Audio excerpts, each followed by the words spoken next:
mejor guionista es el guionista muerto. Esto es una cosa indudable que se demuestra en la película El crepúsculo de los dioses. Joe Gillis, el guionista de la película, aparece muerto al comienzo de la película, ahogado en la piscina, y es tan bueno que cuenta la película entera una vez muerto. Por tanto, esa película de Billy Wilder demuestra que la mejor condición del guionista es la muerte, estar muerto, ahogado, boca abajo. A partir de ahí, tenemos tal naturaleza que somos capaces de, una vez muertos incluso, contar la historia. Bueno, esa era la historia de una actriz que se lió con el guionista. Es verdad que era una actriz veterana, Norma Desmond, interpretada por Gloria Swanson. Hay un dicho en Hollywood que no sé si conocen, que dice que, es un dicho políticamente incorrecto hoy en día, que dice que la actriz era tan tonta que se lió con el guionista. Claro, el último mono, ¿no? En El crepúsculo de los dioses también hay un mono, por cierto, que se muere y lo entierran.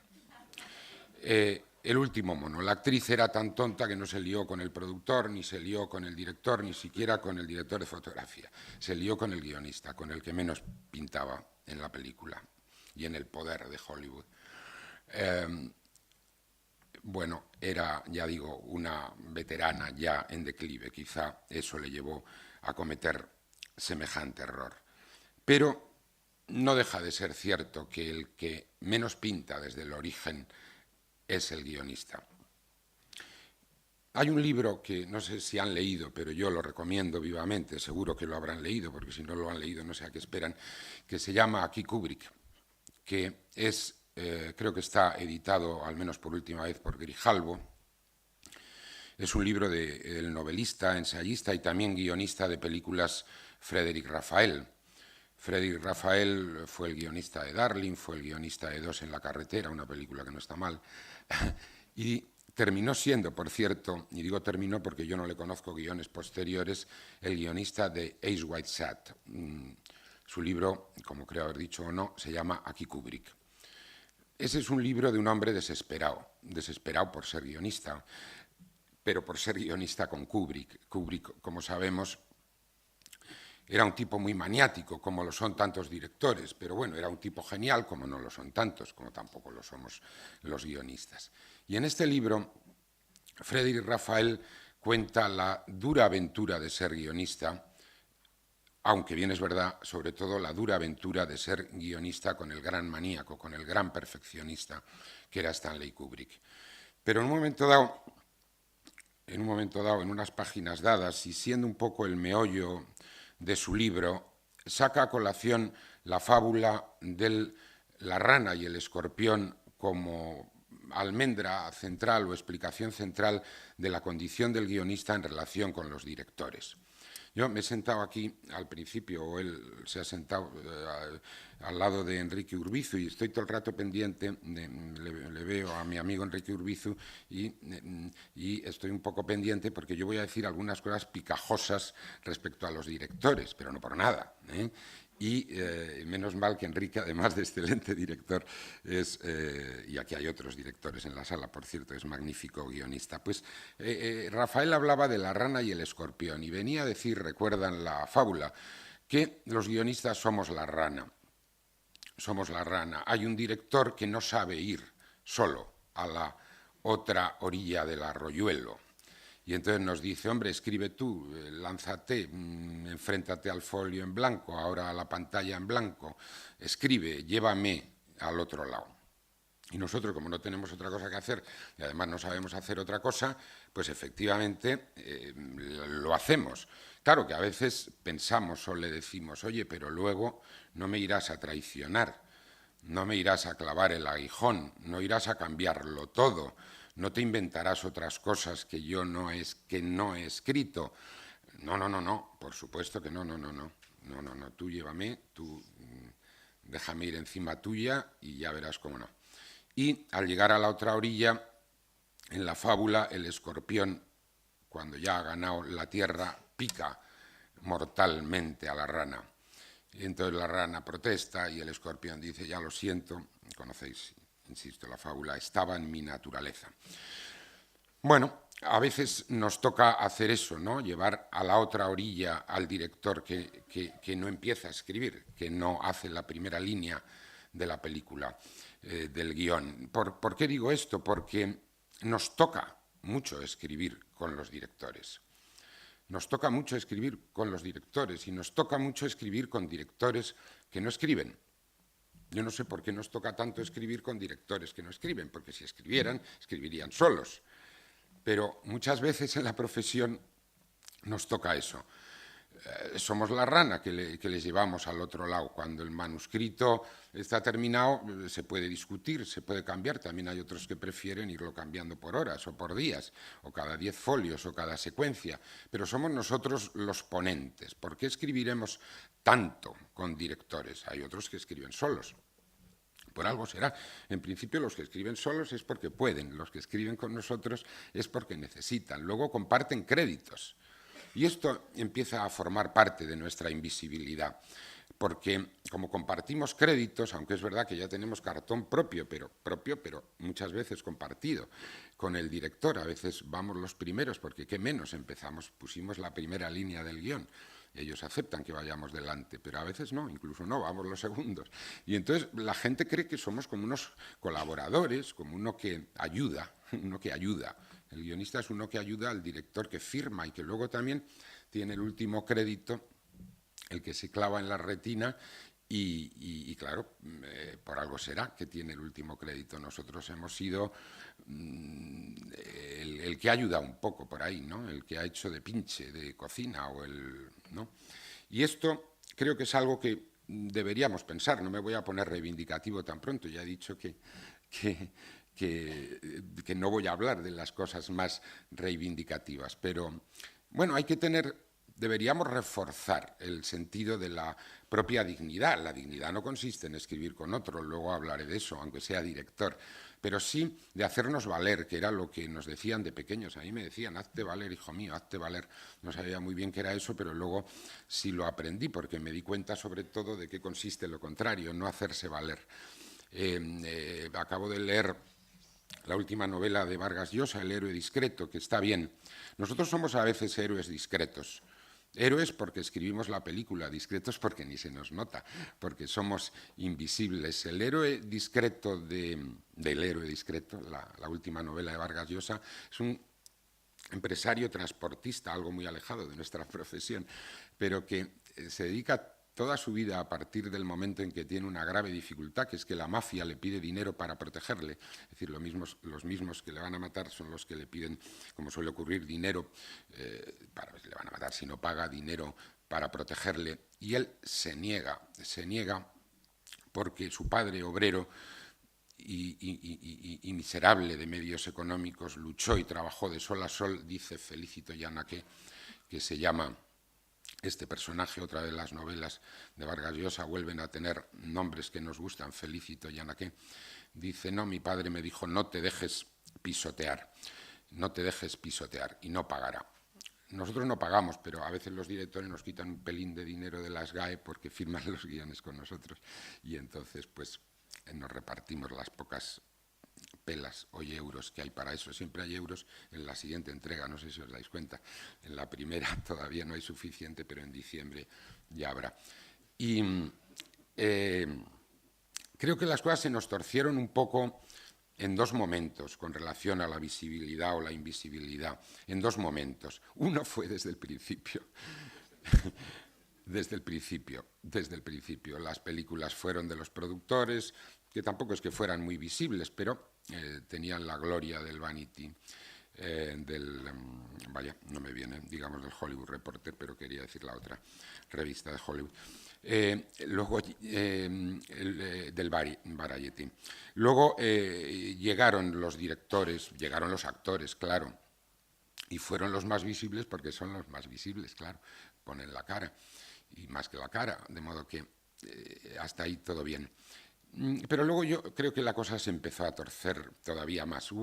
Para los guionistas, hubo dos momentos quizá. Uno yo creo que fue en general, ¿no? Porque claro, si meten a los guionistas estabulados en aquellas oficinas de Hollywood que hemos visto en las películas y hemos visto en los libros de memorias o de lo que sea, si pasamos a ser ya productores, es verdad que con un sueldo semanal, quien lo pillara, salvo en la televisión, yo no, ya digo, no entiendo mucho, creo que ahora en la televisión pagan por semanas, pero igual estoy profundamente equivocado. Pero a ellos les pagaban ahí por semanas, estabulados, con secretaria, máquina de café, máquina de agua, comedor colectivo. Bueno, pasaron a esa condición de producción obrera para los estudios. Y a partir de ahí también empezaron a quejarse, claro, aunque la verdad es que algunos de ellos estaban muy bien pagados. Esto de estar muy bien pagado es muy importante. Si no eres visible, por lo menos tienes que estar muy bien pagado. Creo que debemos reivindicar mucho más dinero, creo que debemos llegar a ese sistema que tampoco sé si existe. Yo en realidad ya veis que sé pocas cosas, pero creo que en Hollywood es de cajón que el guión se paga el 15%, es lo que está, no lo sé, igual estoy equivocado, pero si no es una excelente idea, el 15% del presupuesto estimado de la película. A partir de ahí hablamos de lo que queráis, pero el 15%, ¿qué menos? Si no, no hay película, como siempre decimos. Si no, no se puede empezar. Empecemos por el 15%. Pero ya digo que se torció un poco allí, tanta gente estabulada escribiendo guiones. Y luego llegaron los escritores. Llegaron los escritores no guionistas, porque los guionistas somos escritores, todos, faltaría más, pero llegaron los escritores que procedían de la novela, fue un fenómeno muy americano, y llegaron los Scott Fitzgerald y los Raymond Chandler y los William Faulkner, y a todos les fue fatal, y todos escribieron que les había ido fatal, y todos se pelearon y bebieron más de lo que bebía y acabaron más alcohólicos de lo que estaban. Esto es una mala propaganda para los guionistas que encima nos la endosaron los grandes escritores. Y el tercer momento malo fue cuando los críticos franceses en los años 50 tuvieron la excelente idea de inventarse la política de los autores. Eso, por un lado, es excelente, pero a mi juicio pocas cosas han hecho más daño al cine que la política de los autores, a la larga. A la larga. He escuchado en boca de los compañeros de Dama y SGAE la palabra autores, la tenía olvidada, atribuida a los guionistas, un olvido estúpido, porque es verdad que estamos en SGAE o en Dama como autores, pero la visibilidad o la invisibilidad va muy unida al concepto de la autoría. Y estos críticos franceses, luego directores, malditos sean, Godard, Chabrol, Rivet, Doniol Balcros, Romer, todos aquellos tan excelentes. Digo maldito sea porque lo que quisieron fue ser directores. Si hubieran sido guionistas, si lo que hubieran querido ser fuera guionistas, qué oportunidad nos perdimos, compañeros, en los años 50. Si aquella gente de Cayers, en vez de ser directores, hubieran querido ser solo guionistas, la política de autores se hubiera inventado en relación a los guiones. Pero querían dirigir películas y entonces también escribieron algunas y entonces la inventaron el concepto de autoría, clave de la visibilidad del creador en el cine aplicado a los directores. Y los directores se lo creyeron todos, los que lo merecen y los que no, porque en realidad aquella teoría de que el autor es el director como máximo responsable, como responsable final, lo cual es absolutamente cierto, que es el máximo responsable y el responsable final, tampoco necesitaba de un planteamiento teórico en el sentido de hacer la teoría y luego promover la práctica. Ya a mediados de los 50 ya había directores, autores, quizá por eso se les ocurrió, claro, a estos críticos. Eran personales las películas de algunos directores neorrealistas que habían roto con lo anterior. Era personal Eisenstein, o era personal Bergman, o era personal Renoir, eran autores. Lo que ocurre es que estos críticos lo que hicieron fue un todo a 100 del carné de la autoría aplicado a la dirección. Y esto no ha sido bueno para los guionistas, que se extendiera la idea de que solo el autor tenga las condiciones o no, solo el director es el autor. He hecho un libro este año, con perdón, he publicado, que se llama El banquete de los genios, y he tenido, en relación a Buñuel y a otros cineastas que ya saben, comieron juntos hace 40 años en Hollywood, en un homenaje a Buñuel, y he tenido ocasión de recordar, leyendo libros sobre ellos, el absoluto estupor con que algunos cineastas, grandes cineastas americanos, acogieron el concepto de autoría y el concepto de artistas. Es que no se lo creían ni Ford ni Cukor, entre los asistentes a aquella comida, ni Wilder, que empezó como guionista, por cierto, y fue guionista y es guionista, además de director. No se creían nada de esto, de la autoría, más gritaban los críticos franceses, a ellos les daba igual, decían que eran directores, realizadores, que eran gente que lo que tenía que hacer era una buena película para que fuera un buen negocio y para que la gente se lo pasara bien y seguramente les contrataran otra vez como directores, claro. O sea que también estos críticos franceses dieron carnes de autor ni al que no lo quería, ni al que ni siquiera lo necesitaba. Creo que sería bueno para nosotros que los directores fueran más visibles en lo que les es más propio. Propio les es todo, pero digo más propio, que es la puesta en escena, creo yo, ¿no? Esa es su tarea, es una grandísima tarea que tienen. Y si fueran más visibles en eso, todavía más, de lo que son como cineastas, como autores, igual nos caía algo a nosotros, en el sentido de que los críticos, que han aprendido muy poco en 100 años, y lo digo yo que también soy crítico, pues se ocuparían del lenguaje visual, del lenguaje de la puesta en escena, tendrían más que hablar de la labor de los directores, y ellos, a su vez, dieran más que hablar con su labor en la puesta en escena, y entonces igual mirarían hacia lo que también hemos hecho nosotros, porque la crítica, una cosa que hace es crítica de argumentos. Habla de las películas en función a sus argumentos y a las ideas, incluso a cosas que al final tienen que ver justamente con nuestro trabajo, si nos fijamos, porque, claro, la visión de la vida, las ideas, el argumento, la historia, claro, está en el guión. Y los críticos hablan de eso cuando hablan de las películas y hablan del director. Si el director fuera más visible en su puesta en escena, algunos quieren ser invisibles, y está bien, porque existe la puesta en escena invisible, como sabemos, pues ya digo, ellos a lo suyo y nosotros a lo nuestro. Pero hay esta confusión que no nos beneficia. El otro día vi una película que me parece extraordinaria, no sé qué pensarán cuando la vean, si es que no la han visto, una película reciente, no voy a poner un ejemplo ilustre, aunque esa película acabará, bueno, no se sabe, a inflación, no sé si acabará siendo ilustre, Prisioneros, no sé si la han visto.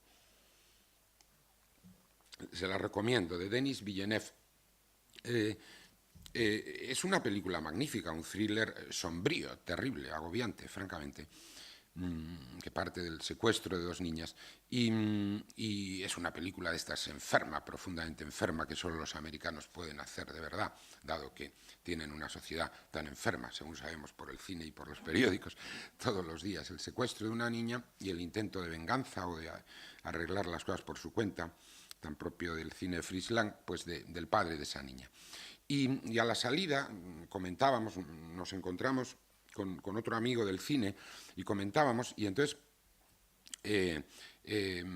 varios comentarios iban hacia el guión. El guión es espectacularmente bueno, en mi opinión, buenísimo, por todo, por estructura, por dosificación, por cómo maneja las sorpresas de un modo razonable, sin ser efectista y sin ser, ya lo hemos visto, sino poco a poco. Es magnífico cómo está trabado todo, liado todo. Y alguien dijo, oh, qué lío en el sentido positivo, qué guión más bien armado, como si efectivamente, siendo el guión tan excelentemente armado, ahí estuviera toda la película. Y a mí se me ocurrió decir, porque lo pensé muy rápido, digo, sí, pero menudo trabajo el del director, menudo el trabajo el del tal Villeneuve.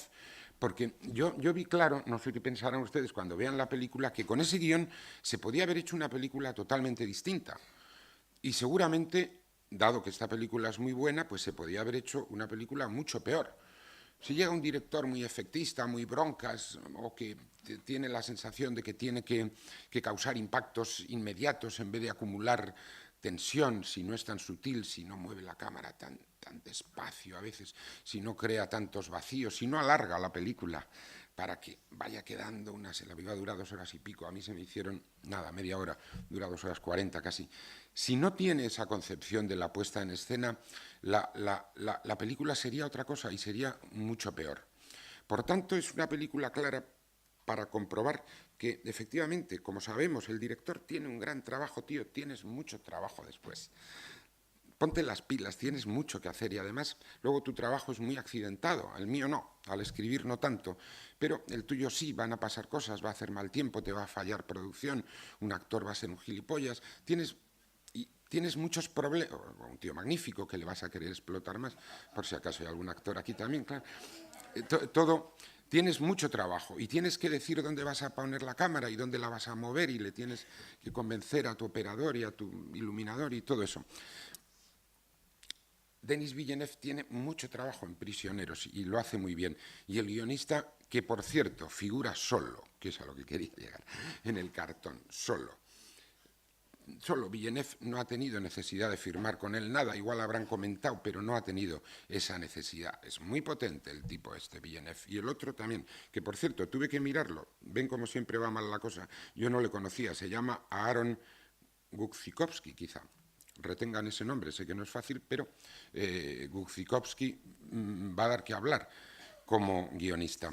A veces es verdad que escribimos muy bien en pareja, siendo novios, entre comillas, del director. Creo que es una de las buenas soluciones. Se ha dado mucho en la historia del cine y es una buena cosa. Efectivamente, cuando hay una identidad intelectual, de estado de ánimo, una amistad, un entendimiento, ahí sí que es una excelente fórmula. Hacer pareja de baile estable, pareja estable, con el director. Si no, no sé yo a veces qué es bueno para nosotros. A veces he pensado, e incluso por la experiencia, que naturalmente no voy a hacer gala de ella, pero bueno, yo he escrito 6 películas que se han dirigido, vaya, que se han hecho, que a veces he pensado que prefería un productor fuerte y listo a un director débil, ¿no?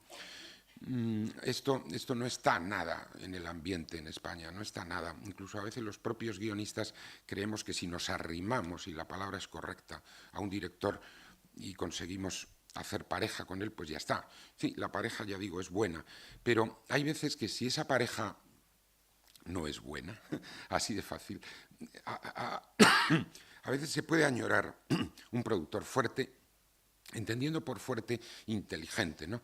Porque la inteligencia es condición de la fortaleza. Estos productores de Hollywood, tan vituperados por todos, por los directores, por los guionistas, por todos, de la época clásica, pues más de la mitad no eran tontos, qué duda cabe, ni Goldwyn, ni Warner, ni Thalberg. No voy a hacer aquí, para no salir a gorrazos, una reivindicación del productor, pero un productor con un criterio intelectual, artístico, completo, cerrado, firme, de una película, a veces tampoco es mala cosa.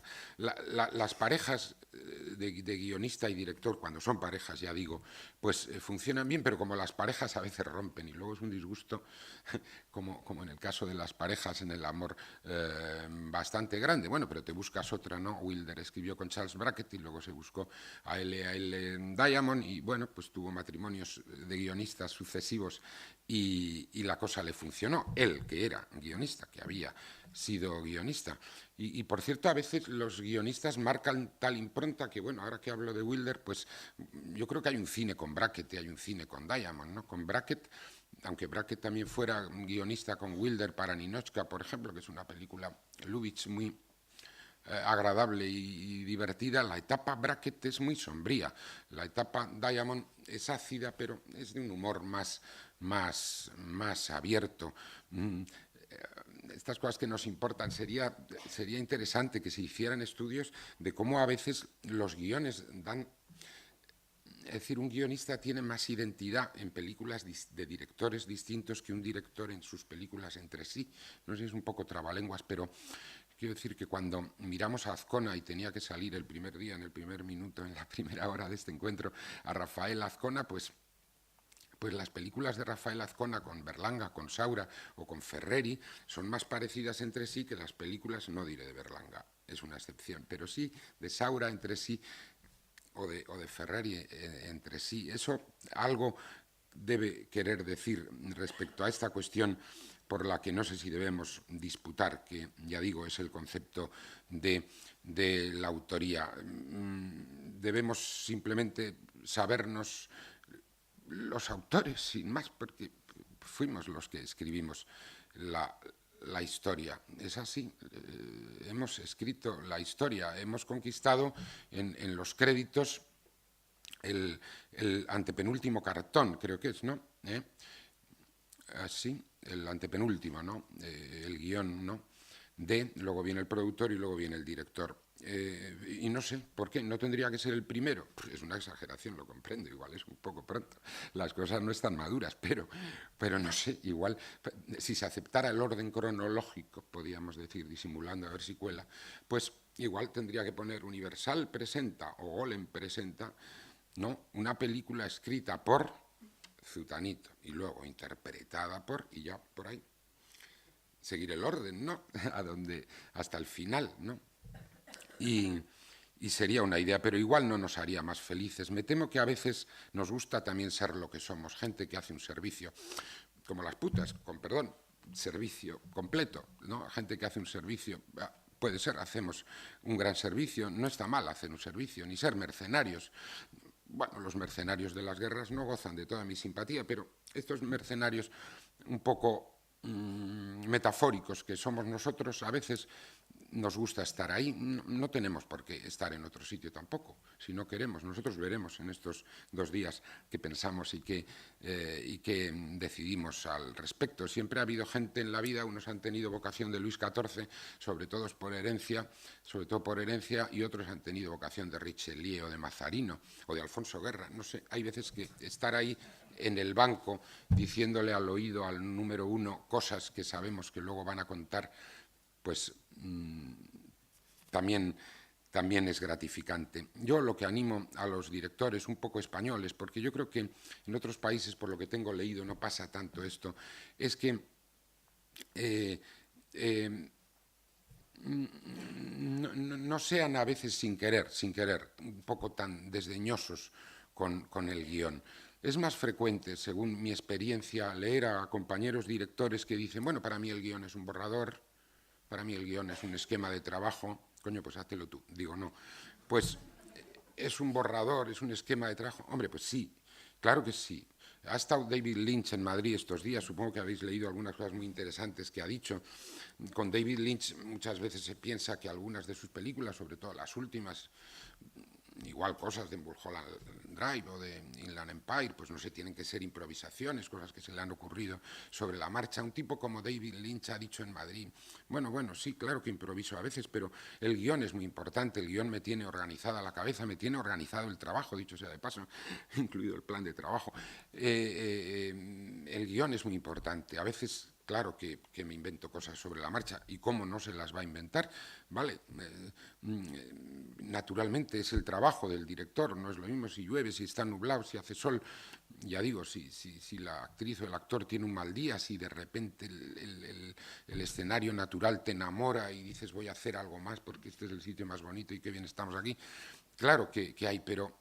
En España se oye demasiadas veces, lo he oído a muchos grandes, se lo he oído decir a Saura, ahora que no está aquí, se lo he oído decir que no está aquí en la sala, quiero decir, se lo he oído decir a Berlanga, que ese sí que no está aquí, y no, hombre, no, si tú tienes a Azcona, y yo creo que a Azcona hay que matarlo ya está muerto, ¿no? Pero creo que otra cosa que tenemos que hacer es decir más nombres, de hacernos más propaganda entre nosotros, compañeros, no hablar siempre de Azcona, que ya hablan todos de Azcona, parece que solo ha habido un guionista en España y no, ha habido muchos más y Azcona sin duda ha sido el mejor. Creo que ir terminando, pero no será porque quiera, porque estoy un poco así enrollado, será el café de la mañana, pero hay que terminar.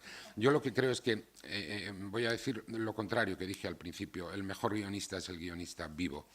Y espero que estemos reunidos aquí para estar vivos, para discurrir, por tanto, para pensar, para imaginar, para protestar, y para no llorar, que eso era una cosa que tenía apuntada antes. Creo que ser llorica no es bueno. A los lloricas no les hace caso nadie, ¿no? A los que protestan con energía y se plantan, sí, pero a los lloricas no os invito y me invito a mí mismo, aunque no sé si he cumplido con esto, a no ser llórica. El llórica enseguida va a un rincón, se le hace invisible enseguida, porque es un tostón tener un llórica en la habitación y siempre va a parar a otro cuarto o a un rincón. No seamos llóricas, eso sí, ya digo, el mejor guionista es el guionista vivo, y estar vivo pues a veces es tener una libretita de estas donde están las ideas y no las conferencias. Gracias.